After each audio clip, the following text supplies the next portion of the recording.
बिस्मिल्लाहिर्रहमानिर्रहीम। आज हम CQI के अगले इंडिकेटर को डिस्कस करेंगे।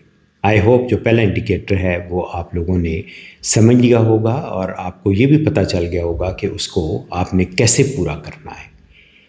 तो जो CQI का सेकंड इंडिकेटर है उसकी वर्डिंग है the key indicators to monitor the clinical structures, processes and outcomes used as tools for continual improvement are identified. इस स्टैंडर्ड के 6 इंडिकेटर्स हैं और ये स्टैंडर्ड इस बारे में है कि कौन कौन से एरियाज़ हैं जो आपने अपनी सर्विस के मॉनिटर करने हैं, और जो इसके आगे इंडिकेटर्स हैं वो हर एरिया के बारे में है।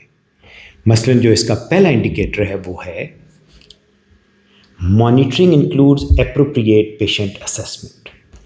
इसका मतलब ये है कि आपके पास जब कोई पेशेंट आता है तो क्या उसे प्रॉपरली असेस किया गया है या नहीं असेस किया गया, और उसकी वार्ड के अंदर या OPD के अंदर जो ट्रीटमेंट है वो प्रॉपर तरीके से हुई है या नहीं। इसको मैं एक एग्जांपल से वाज़े करता हूँ।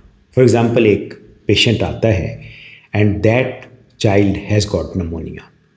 तो देखना ये है कि जब वो आया है तो क्या उसके प्रॉपर एग्जामिनेशन किया गया है, उसका टेम्परेचर देखा गया है, उसका रेस्पिरेटरी रेट मॉनिटर किया गया है या नहीं, उसको देखा गया है कि उसको ब्रीदिंग डिफ़िकल्टी है या नहीं, वो फेब्राइल है या नहीं है। उसके बाद अगर उसे एडमिट किया गया है तो क्या वार्ड के अंदर उसको टाइमली देखा गया है, राउंड्स के ऊपर मॉर्निंग इवनिंग का फॉलो अप राउंड हुआ है, जो स्टाफ है उसने उसके वाइटल साइंस प्रॉपरली रिकॉर्ड किए हुए हैं या नहीं किए हुए, और पेशेंट की प्रोग्रेस जो उसका प्रोग्रेस चार्ट है उसके ऊपर इंडिकेट हो रही है कि पेशेंट इज़ इम्प्रूविंग और स्टैटिक या पेशेंट डिटोरेट कर रहा है, और वेदर ये चीज़ें पेशेंट के साथ कम्युनिकेट की गई हैं या नहीं। यानी जब पेशेंट आया है तो उसको प्रॉपरली देखा गया और उसका प्रॉपर ट्रीटमेंट हुआ या नहीं। ये कैसे पता चलेगा?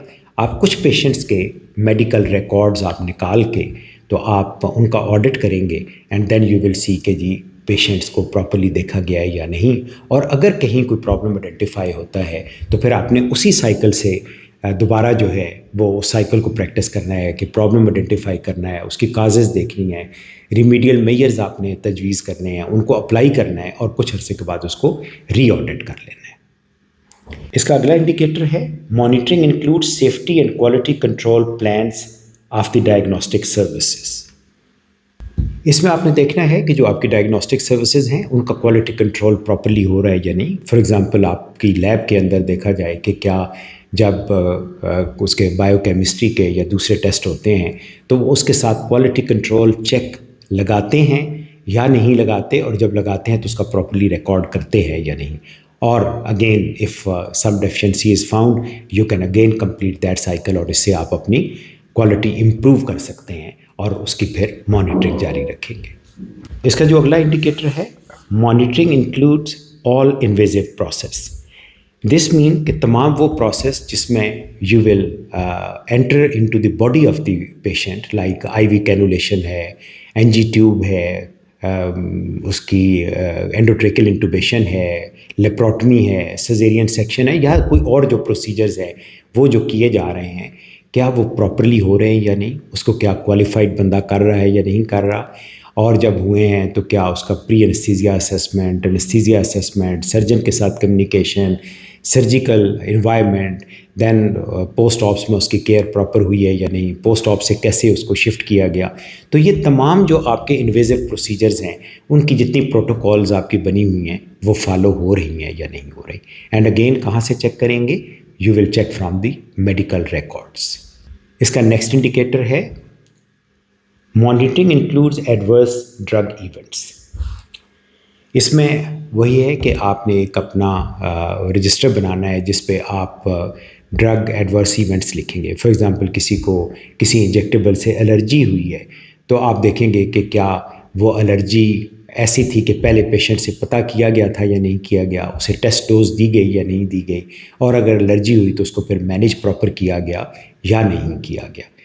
इसी तरीके से अगर किसी पेशेंट को डोजेज एरर हो जाता है तो आपने देखना है कि why it has occurred, whether क्या जो प्रिस्क्राइबर है उसने प्रिस्क्राइब डोज गलत की है یا جو سٹاف ہے اس نے اسے پڑھا صحیح طریقے سے نہیں ہے, یا ڈوزیج کی پریپریشن کے اندر کوئی ایرر ہوا ہے, تو آپ وہ اسٹیپ آئیڈینٹیفائی کر کے تو پھر آپ اسے ریکٹیفائی کر کے آپ اپنی کوالٹی کو مینٹین اینڈ امپروو کر سکیں گے.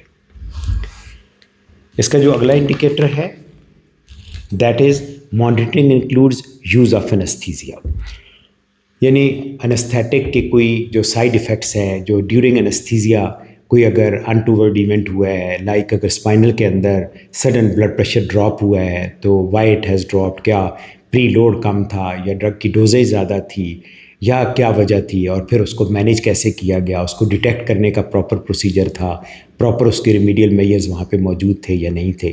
تو دس مین کہ again you will increase the safety of anaesthesia, اور آپ اس کی مانیٹرنگ بھی آپ رکھیں گے. تو اس کا یہ ہے کہ ہر ایک جو انڈیکیٹر ہے اس کی آپ 1-2 دفعہ آپ پورے سال میں مانیٹرنگ کر لیں اور اس کا ریکارڈ رکھیں, تو دیٹ از گڈ انف.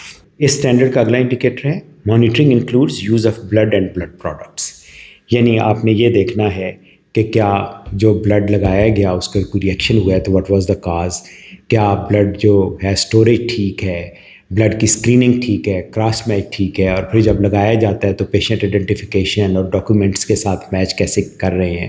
یہ سارے پروسیس کو آپ ایک دفعہ ایویلویٹ کر لیتے ہیں if some reaction has occurred. تو this is about CQI. I hope کہ CQI کا آپ ٹاپک مس انڈرسٹوڈ یا کوئی ڈیفیکلٹ نہیں لگے گا. Thank you.